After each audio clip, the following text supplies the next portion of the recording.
La historia de la masonería, él la ha planificado de en tres conceptos diferentes. El primero, el que estamos tratando, los orígenes indirectos. Después, los orígenes directos de la masonería y también la otra parte de lo que es la masonería desde, especulativa hasta la actualidad. Es interesante poder ver esa perspectiva porque siempre hemos guardado el concepto que masonería empieza en la Edad Media, pero la masonería indirecta, los orígenes indirectos de la masonería nos da una perspectiva muchísimo más amplia. Nos permite ver las escuelas iniciáticas de la antigüedad, nos permite ver las escuelas de misterio de la antigüedad y ahora precisamente vamos a tratar lo que es Grecia.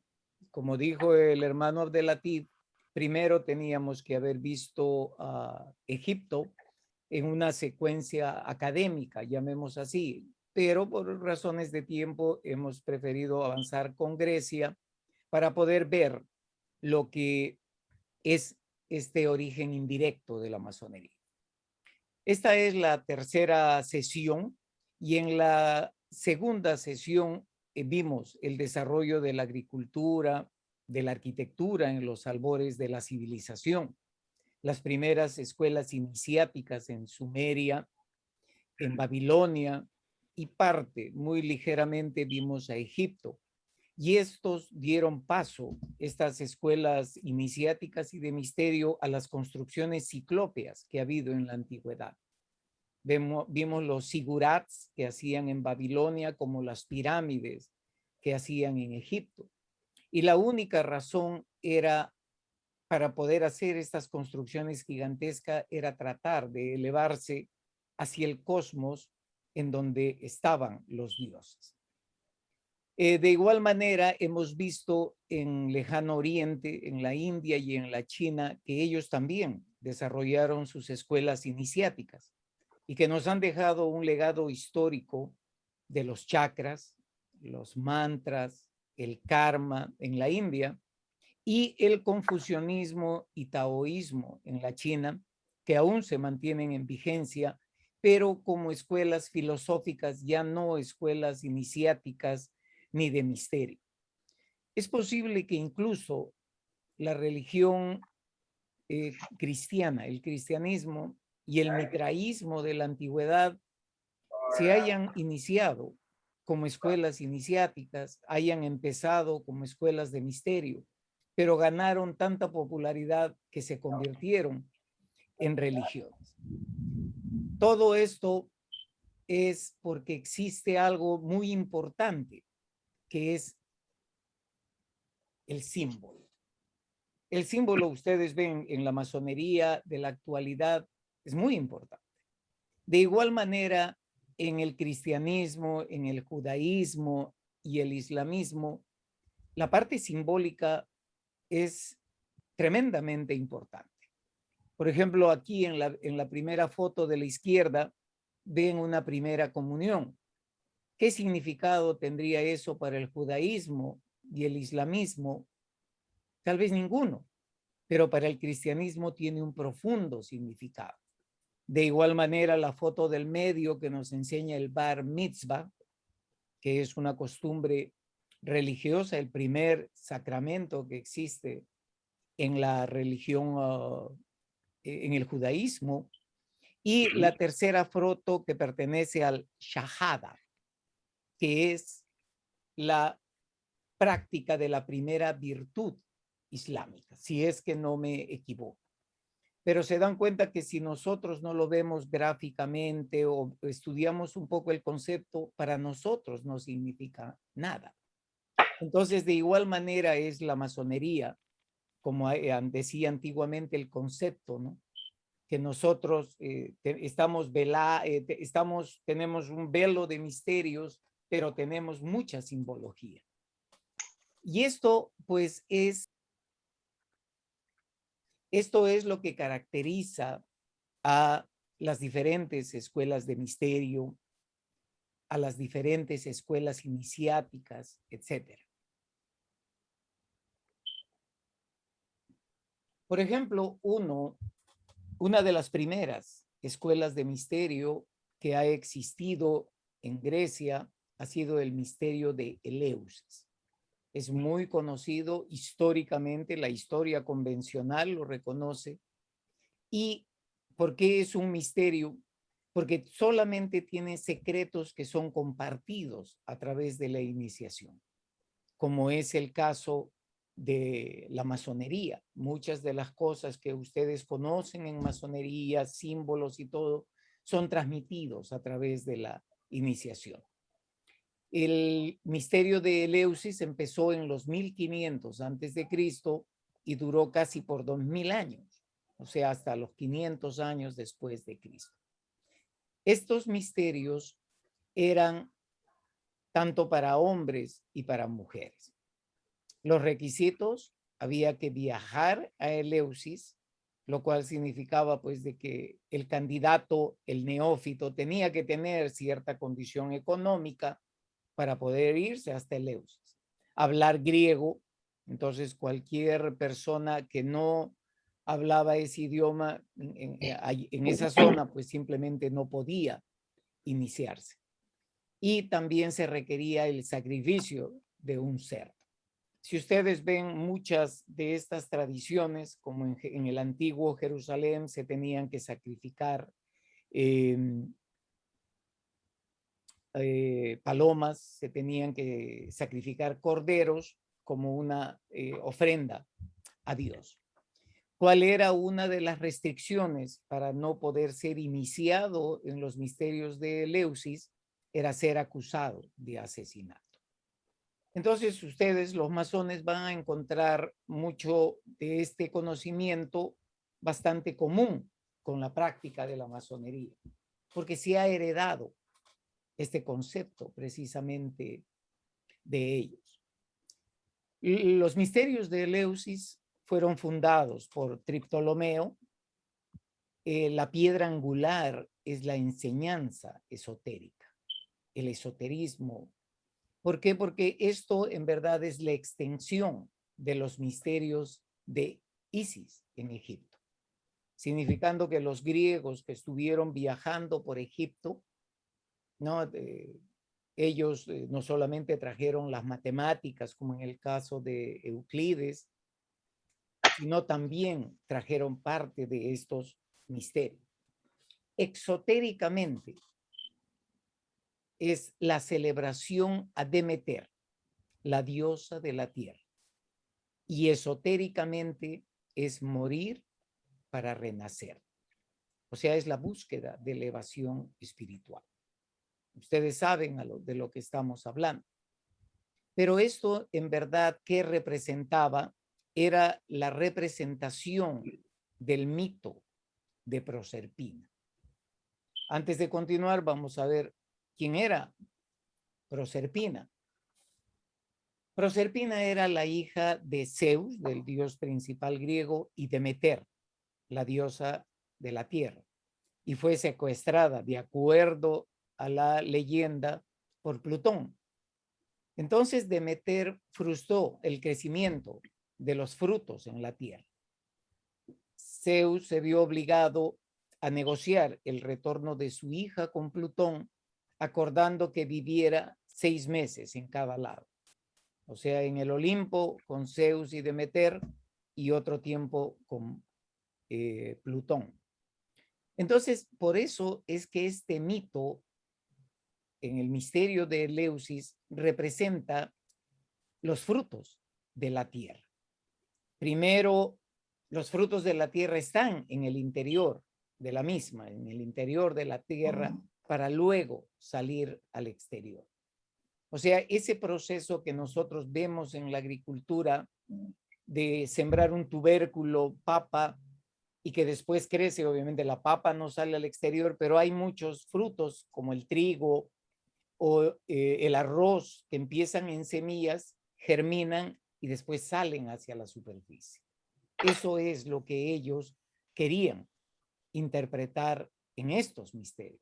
O sea, había una base física para poder agarrar y crear estos misterios y su parte esotérica.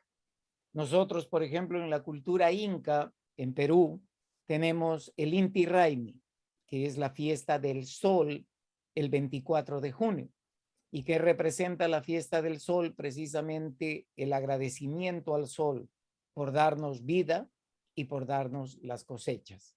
Y así, nosotros mismos tenemos el día de San Juan, que es el día 24 de junio, pero le hemos tratado de dar una visión un poquito más religiosa. Pero nosotros sabemos de que en masonería también estamos celebrando el solsticio de verano, el día más largo del año. Y obviamente que también en contraposición celebramos la fiesta de San Juan el Evangelista el 21 de diciembre, que es el solsticio de invierno y que representa el día más corto del año. Entonces, en masonería nosotros tenemos nuestro propio simbolismo al respecto, pero estamos basados en la luz física que nos da los días más largos y más cortos del año. Hay diversos tipos de misterios, los misterios menores y los misterios mayores. Los misterios menores se celebraban en febrero. Esos eran los misterios de Dionisio, la algarabía, la fiesta. Y los grandes misterios se celebraban en septiembre cada 5 años. Estos últimos, los misterios tenían escenario en la ciudad de Eleusis y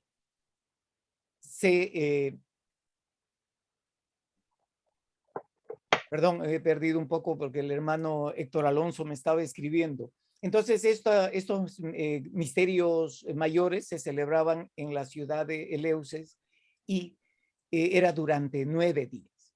Los neófitos tenían que demostrar que habían pasado previamente por los pequeños misterios y tenían que jurar que no revelarían ningún secreto ni nada de lo que ahí fuese enseñado. Se ofrecían flores a Dionisio y sacrificios a Demeter en una larga y densa actividad iniciática. Durante el reinado de Teodosio II en el siglo V después de Cristo, todas las escuelas de misterio fueron cerradas y los iniciados se expatriaron ellos mismos a diferentes lugares en Occidente y se revistieron con ropas cristianas para preservar las enseñanzas esotéricas. Y la única manera de preservarla fue a través de las cofradías de constructores, que pudieron ellos guardar el legado hermético que después reaparecería durante el Renacimiento en Europa. O sea, tuvieron que cerrar todo esto para no ser víctimas, por ejemplo, como fue el caso aquí en el continente americano, con la llegada de los españoles, víctimas de la Santa Inquisición, que si no practicabas la fe que ellos tenían, pues simplemente eras enviado hasta a la muerte. Entonces, estos misterios, para evitar pasar por esa experiencia de que sean borrados de la faz de la tierra, ellos prefirieron convertirse, entre comillas, al cristianismo y de ahí poder continuar con la práctica de ellos, y encontraron un buen lugar en los constructores, porque así ellos, al poder viajar, podían preservar todos estos conceptos que hasta ahora tenemos. Después viene el otro misterio, la escuela de misterio, perdón, más importante, que son las escuelas pitagóricas. Pitágoras era hijo de Nesarcos, que era un joyero de Samos. Él nació precisamente en Samos y vivió del año 569 al 500 antes de Cristo. Un conocido de Tales le recomendó ir a Egipto y le envió una carta que lo acercó a los sacerdotes de Memphis. Antes de aceptarlo en Memphis, obviamente que él tuvo que pasar por una serie de pruebas morales y psicológicas para poder ser aceptado.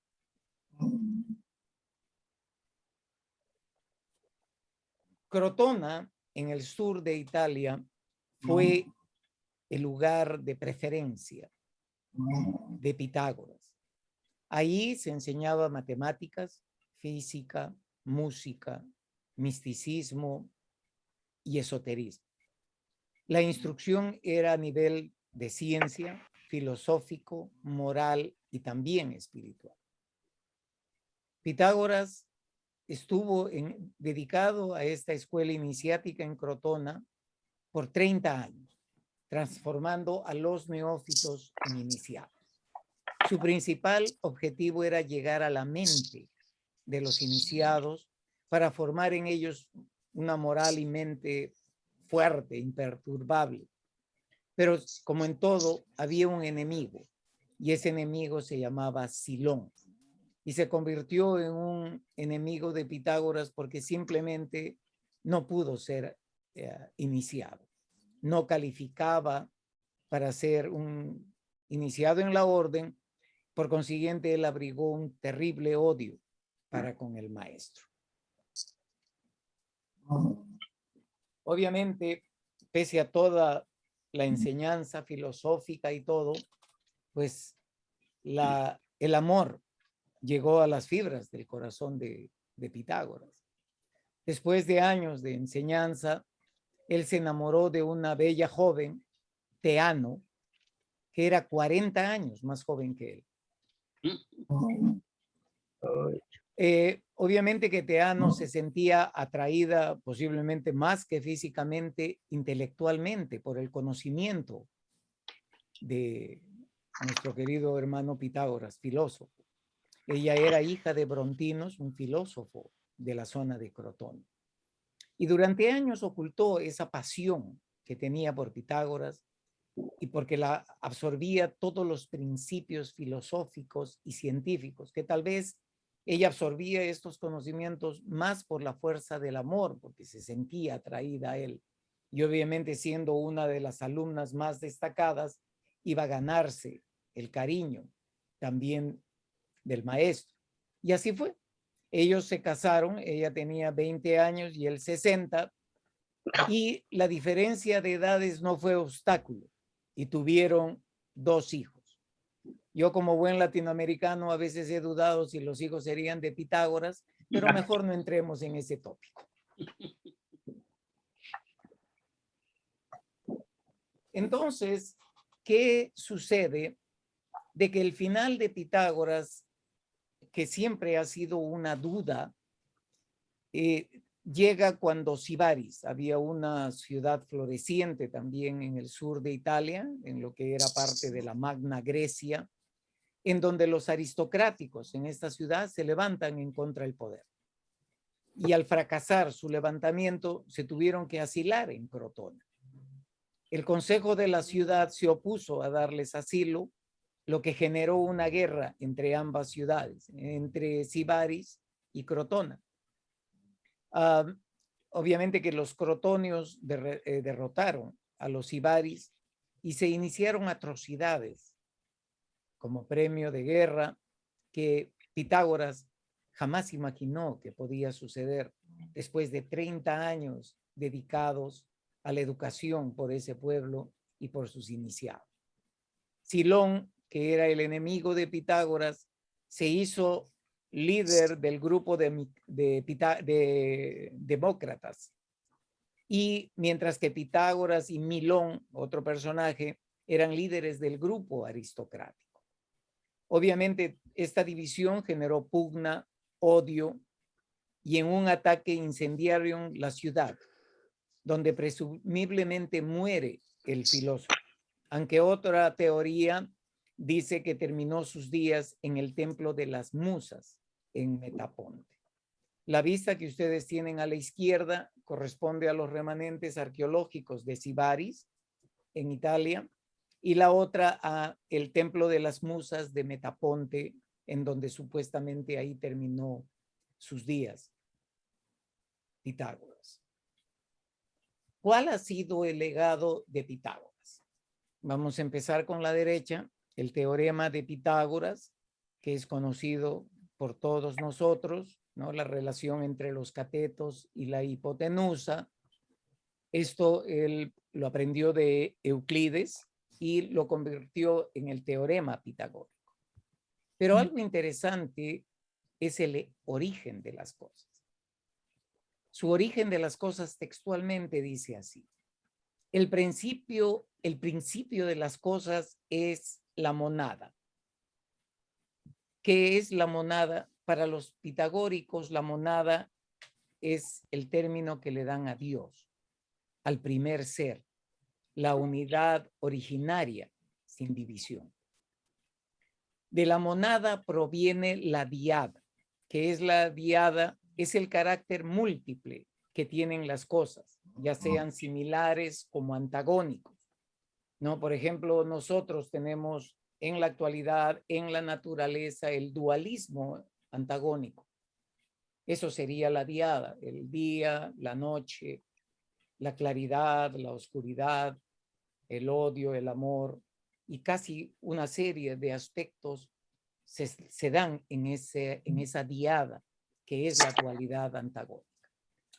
La materia indeterminada sometida a aquella que es la causa de la monada perfecta y de la diada intermedia, han salido los números, de los números los puntos, de los puntos las líneas, de las líneas y las superficies, de las líneas las superficies, de las superficies los volúmenes y de los volúmenes todos los cuerpos que caen bajo la acción de los sentidos y que provienen de 4 elementos: el agua, el fuego, la tierra y el aire. Este es una concepción del origen de las cosas, según Pitágoras. Es muy interesante y la manera como él define el punto, la línea, desde una perspectiva estrictamente de geometría plana. Pero si nosotros lo vemos desde otra perspectiva, ustedes van a ver que apareció después la geometría del espacio, en donde ya las figuras no eran en 2 planos, sino en 3, ya tenían volumen. Y el concepto, por ejemplo, de línea, en este caso, es la unión de 2 superficies. Si ustedes ven esta superficie donde está el cursor y se une con esta otra superficie, va a crear esto. Esta es una línea. De igual manera acá en la pirámide, este lado de la pirámide, al unirse con el otro, va a crear esta línea. ¿Y qué es el concepto de punto? El concepto de punto en geometría del espacio es cuando esta línea, al unirse con esta otra y esta de acá vertical, las que determinan el ancho, el largo y la altura, van a crear este punto de acá. Ese punto, si ustedes se dan cuenta, no tiene largo, no tiene ancho ni grosor. ¿Por qué? Porque no es un objeto físico. Es simplemente la unión de esos espacios y es así como Euclides vio que existían ciertas proporciones constantes en la naturaleza. ¿Dónde fue que pudo ver todo eso? Precisamente en las pirámides de Egipto. Y el matemático Hippasus descubrió que había una proporción que no era un número entero y tampoco una fracción, y lo denominó la proporción divina. O sea, esto viene desde la antigüedad. Obviamente nosotros en la actualidad le damos más importancia al descubridor de la proporción divina, al matemático italiano Fibonacci. Pero esto viene desde la antigua Grecia, en donde ellos descubrieron que habían algunas proporciones que se repetían, ya sea en la naturaleza como también en la arquitectura. Y así es como vamos a ver en el desarrollo.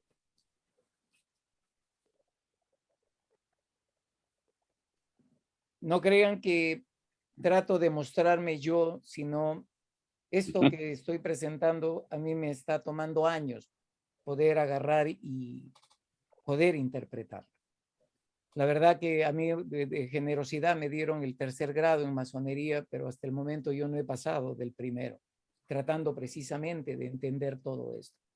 Entonces lo que ven en la biblioteca, perdón, en la foto de la izquierda es la biblioteca de Celso en Éfesus, en Turquía, en donde tratan acá de agarrar y mantener, ya tenían conocimiento. Ustedes saben, de Egipto, estos conceptos pasaron a Grecia.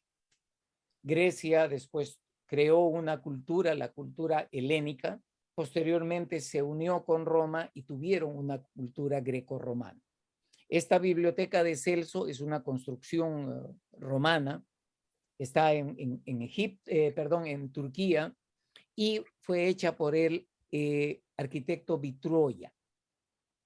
Y así también esta biblioteca fue la 3ª más grande del mundo después de la biblioteca de Alejandría, que fue quemada en los años 300, 400 después de Cristo, y de Pergamum en Italia.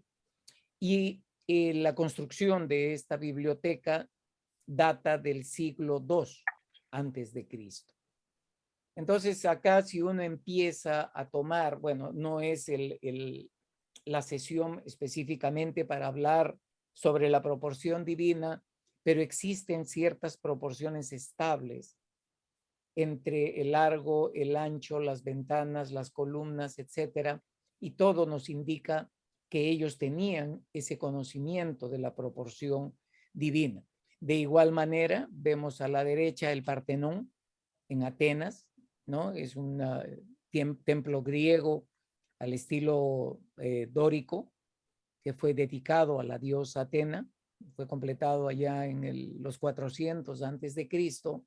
Y también, si ustedes van a Google y ven y ponen el Partenón y la proporción divina, el Golden Ratio, van a ver que uno de los monumentos arqueológicos más importantes de la historia es este. Y ahí aparecen este tipo de proporciones entre el largo, el ancho, que están básicamente basados y ligados al concepto de phi, que es el 1.68 y siguen los decimales, que corresponde a la proporción divina. Así también tenemos el templo de Apolo, que fue construido en el monte Parnaso, en Delfos, eso es en Grecia también, y ahí, por ejemplo, tenía lugar el oráculo. ¿Qué era el oráculo? Era el lugar en donde autoridades, reyes de otras comarcas iban para que puedan ver el destino de sus naciones, cómo iban a ser las cosechas, iban a haber guerras, etcétera. Y estas construcciones también guardan la proporción divina. Para ser un lector del oráculo, la persona tenía que ser completamente analfabeta, completamente ignorante. ¿Por qué? Porque así él podía leer lo que se presentaba delante de ellos. Eran hechos en piedra como unos tazones y tiraban unas bolas y lo mezclados con hojas, y al tirar eso ellos podían ir viendo y leyendo, porque era un requisito ser completamente ignorante y analfabeto, de tal manera que el juicio de la persona no vaya a influir en la lectura del oráculo. Era necesario que fuera así, porque si no, una persona con conocimiento pues ya pone parte de su opinión, etcétera, que es lo que hacemos los seres humanos en la actualidad. Y el Acrópolis también, ustedes ven ahí, yo estoy tratando de hacer el papel de Hércules con unas 50 libras más, y ahí estamos en el Acrópolis, que es una construcción, es una cima que tiene justo en la ciudad de Atenas, que era inicialmente un fuerte, después se convirtió en un centro religioso y el hogar de los dioses mitológicos, especialmente de la que ven ahí, la diosa Atena. Entonces, Partenón se encuentra también acá. Y hasta este lugar y sus construcciones aledañas al Partenón tienen estas proporciones divinas y hasta ahora persisten como símbolos de la arquitectura antigua. Entonces, hermanos, ustedes pueden ver la relación que existe entre las escuelas iniciáticas, las escuelas de misterio y cómo Pitágoras y Euclides crearon ese nexo del esoterismo a las matemáticas. Y esas matemáticas que se iniciaron en Babilonia, en Sumeria, en Egipto, han pasado a formar parte de la ciencia, porque la proporción divina es parte de la ciencia. Pero cómo existe hasta ahora es un interrogante para nosotros, pero sabemos que está ahí y muchos monumentos y muchas cosas en la naturaleza, como les repito, tienen estas proporciones. Y acá, ¿se acuerdan que unos cuantos slides anteriores mencionaba que cuando el rey Teodosio II de Roma decidió cerrar todas estas escuelas de misterio, entonces ellos tuvieron que vestir de cristianos e irse por Europa? Este conocimiento lo transmitieron a las cofradías de constructores. Y acá tenemos una prueba de ello. El que ven a la izquierda es Pitágoras, que se encuentra en una sección que se llama el Cosmos Sagrado de la Catedral de Chartres, en Francia. Esto fue construido en la Edad Media. Pitágoras nació el mismo año que Lao Tse, que es en China, y padre y fundador del taoísmo. Esto es simplemente para darles un paralelo histórico. Pitágoras fue iniciado en los misterios egipcios y permaneció 22 años en los templos faraónicos, donde estudió geometría, astronomía, y fue un incansable viajero. Conoció sabios de Fenicia, de Caldea, y también era un deportista y participó en los Juegos Olímpicos, en pugilismo, era boxeador. Y por eso es un hombre que pudo armonizar lo físico con lo espiritual. Esto es todo lo que les puedo mencionar sobre estas escuelas de misterio en Grecia. Y acá les presento la bibliografía con la que he contado para poder agarrar y realizar este trabajo.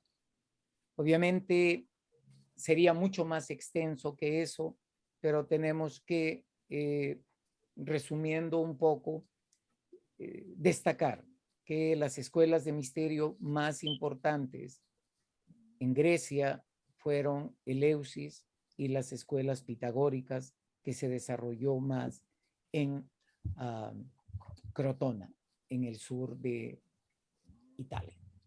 Yo les agradezco nuevamente por vuestra atención. Espero que esta presentación haya sido de su agrado y muchísimas gracias.